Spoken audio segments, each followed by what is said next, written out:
Ça veut dire que j'ai toute la planète sous mon emprise. Depuis plus de 30 ans, Mamadou Dango explore les pyramides d'Égypte, décode ses mystères et ses messages au monde. Des complexités mathématiques et géométriques qu'il décrypte à la lumière du Coran, de la Bible et des kabbales hébraïques. De ces investigations, il en tire un plan cosmique dans lequel il projette le destin du monde.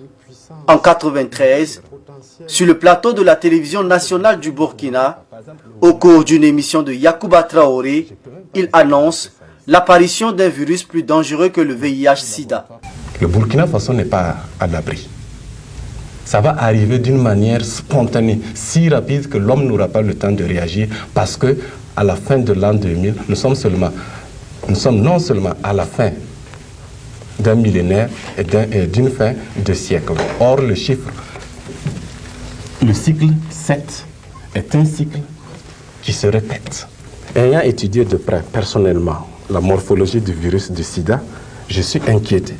Parce que le plan cosmique est, à l'aide de la grille, fait ressortir un autre virus. Donc le virus du sida est l'avant-dernier virus avant l'an 2000.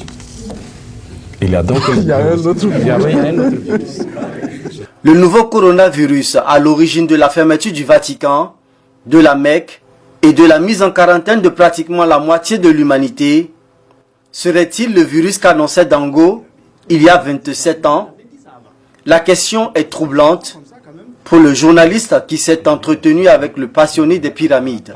Qui souhaitait passer à la télé parce qu'il a des révélations à faire pour les décennies à venir.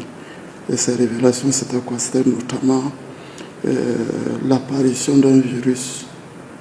Un virus, dans les années 90, on était en pleine période de sida. Et il disait que ce virus-là était plus dangereux que le virus du sida.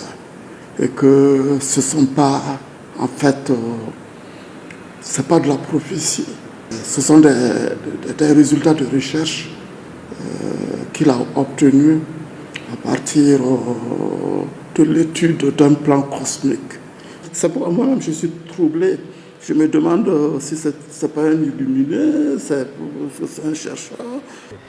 L'initiative de recevoir l'égyptologue dans son émission à l'époque crée la polémique et Yacouba Traoré est accusé par des chercheurs burkinabés d'avoir semé la panique. Certains chercheurs au niveau du CNRST qui étaient foncièrement contre les affirmations de Dango m'ont dit vertement que j'ai paniqué la population de Ouaga, du Burkina, tous ceux qui recevaient en tout cas la RTV à l'époque.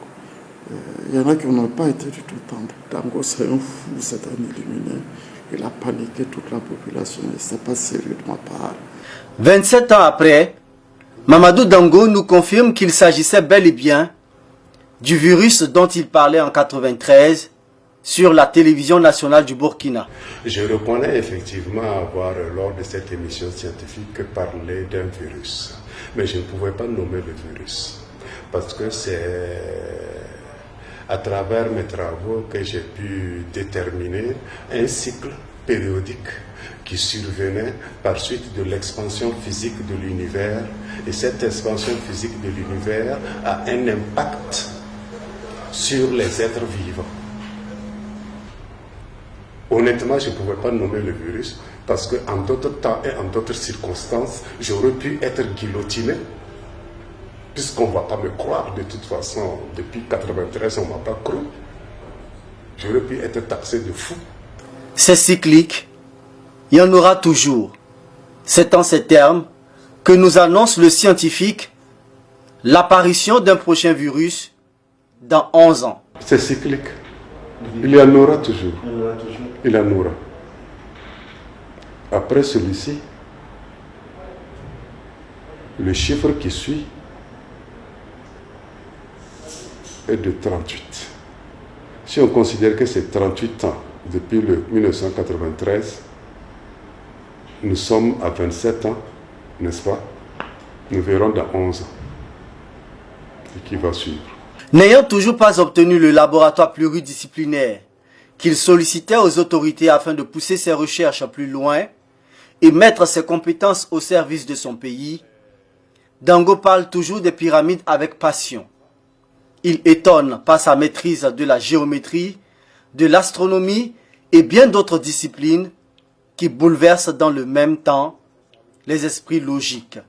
Au point que l'on se demande toujours si l'on a affaire à un esprit scientifique, un illuminé ou simplement un voyant.